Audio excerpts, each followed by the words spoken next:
ഇന്നൊരു ഈസി ആയിട്ട് തയ്യാറാക്കിയെടുക്കാൻ പറ്റുന്ന വെജിറ്റബിൾ ഫ്രൈഡ് റൈസിൻ്റെ റെസിപ്പിയുമായിട്ടാണ് വന്നിട്ടുള്ളത്. നമ്മളെ വീട്ടിലുള്ള ഇൻഗ്രീഡിയൻസ് ഒക്കെ ഉപയോഗിച്ചിട്ടാണ് തയ്യാറാക്കിയെടുത്തിട്ടുള്ളത്. എന്തൊക്കെ വെജിറ്റബിൾസ് ഉണ്ട് അതൊക്കെ ആഡ് ചെയ്തിട്ട് നമുക്കിത് തയ്യാറാക്കിയെടുക്കാം. അപ്പോൾ അതെങ്ങനെയാണെന്ന് കാണാൻ നമുക്ക് വീഡിയോയിലേക്ക് പോകാം. അതിന് വേണ്ടിയിട്ട് ഞാനിവിടെ 1 ഗ്ലാസ് ബസ്മതി റൈസ് എടുത്തിട്ടുണ്ട്. ഇത് നമുക്ക് നന്നായിട്ട് കഴുകി വൃത്തിയാക്കിയതിന് ശേഷം ഒരു 10 മിനിറ്റ് കുതിർത്ത് വെക്കുക. അതിന് ശേഷം നമുക്ക് ഇതൊന്ന് വേവിച്ചെടുക്കണം.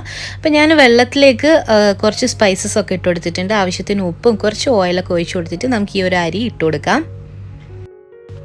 ഇത് നമുക്ക് ഒരു 90% പോലെ ഒന്ന് കുക്ക് ചെയ്തെടുക്കണം.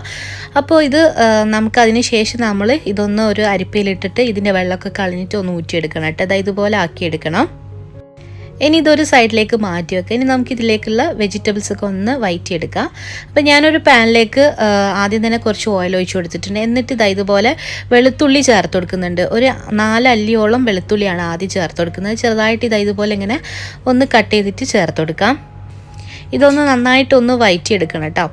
അപ്പോൾ അതിന് ശേഷം നമുക്ക് ഒരു ചെറിയ പീസ് ഇഞ്ചി ഇതുപോലെ ചെറുതായിട്ട് കട്ട് ചെയ്തിട്ട് ചേർത്ത് കൊടുക്കാം. പിന്നെ ഇതിലേക്ക് ഞാനൊരു പകുതി ഉള്ളി ഇതേപോലെ തന്നെ ചെറുതായിട്ട് കട്ട് ചെയ്ത് ചേർത്ത് കൊടുക്കുന്നുണ്ട്. ഇനി ഇതിലേക്ക് നമുക്ക് ഒരു ക്യാരറ്റിൻ്റെ ഒരു 1/4 ഭാഗം ചെറുതായിട്ട് കട്ട് ചെയ്തിട്ട് ചേർത്ത് കൊടുക്കാം. അതുപോലെ തന്നെ കാബേജ് അതൊരു 1/4 കപ്പോളം ചേർത്ത് കൊടുക്കുന്നുണ്ട്. പിന്നെ ക്യാപ്സിക്കോ ഒരു 2-3 ടീസ്പൂണ് ചേർത്ത് കൊടുക്കുക. അതുപോലെ തന്നെ സ്പ്രിംഗ് ഒനിയൻ ഒരു 1/4 കപ്പോളം ചേർത്ത് കൊടുക്കുക.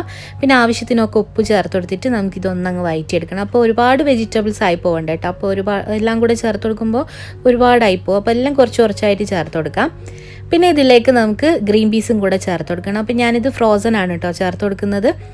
അപ്പോൾ അതൊരു 1/4 കപ്പോളം ചേർത്ത് കൊടുത്തിട്ടുണ്ട്. ഇനി നമുക്ക് ഇതൊന്ന് വഴറ്റിയെടുത്തതിന് ശേഷം ഒരു 2 മിനിറ്റ് കഴിഞ്ഞതിന് ശേഷം ഇതിലേക്ക് സോയാ സോസ് ഒഴിച്ചു കൊടുക്കാം. അതൊരു 3 ടീസ്പൂണോളം ഒഴിച്ചു കൊടുക്കുന്നുണ്ട് കേട്ടോ. അപ്പോൾ ഇത് കറക്റ്റായിട്ടുണ്ട് കേട്ടോ, ഈ ഒരു 3 ടീസ്പൂൺ എന്നുള്ളത്. അപ്പോൾ വേണമെന്നുണ്ടെങ്കിൽ ലാസ്റ്റായിട്ട് നിങ്ങൾക്ക് കുറച്ചും കൂടെ ഇട്ട് കൊടുക്കണമെന്നുണ്ടെങ്കിൽ ലാസ്റ്റായിട്ട് ഇട്ട് കൊടുത്താൽ മതി. പിന്നെ ഇതിലേക്ക് 1 ടീസ്പൂൺ വിനീഗറും കൂടെ ഒഴിച്ചു കൊടുത്തിട്ടുണ്ട്. എന്നിട്ട് ഇതൊന്നും കൂടെ ഒന്നങ്ങ് വഴറ്റി കൊടുക്കാം. ഇതൊരു 2-3 മിനിറ്റ് കഴിഞ്ഞതിന് ശേഷം നമുക്കിതിലേക്ക് റൈസ് ചേർത്ത് കൊടുക്കാം. അപ്പോൾ റൈസ് നന്നായിട്ട് വെള്ളമൊക്കെ കളഞ്ഞ് എടുത്തതാണ് കേട്ടോ. അപ്പോൾ ചെറിയൊരു ചൂടുണ്ട്. എന്നിട്ട് ഇതിലേക്ക് ചേർത്ത് കൊടുത്തിട്ട് ഒന്ന് ചെറുതായിട്ട് ഇതുപോലെ ഇങ്ങനെ മിക്സാക്കി കൊടുക്കാം. അപ്പോൾ നമ്മൾ കയ്യിലൊക്കെ വെച്ചിട്ട് ഇതുപോലെ മിക്സാക്കി എടുക്കുമ്പോൾ ചോറ് ഉടയാതെ വേണം നമ്മൾ മിക്സാക്കി എടുക്കാനും വേണ്ടിയിട്ട്. എന്നിട്ട് ഇതുപോലെ ലാസ്റ്റായിട്ട് ആവശ്യമുള്ളതുപോലെ നമുക്ക് കുറച്ച് കുരുമുളക് ചേർത്ത് കൊടുക്കുക. അതുപോലെ തന്നെ ഉപ്പില്ലാന്നുണ്ടെങ്കിൽ ഉപ്പും കൂടെ ചേർത്ത് കൊടുക്കുക കേട്ടോ.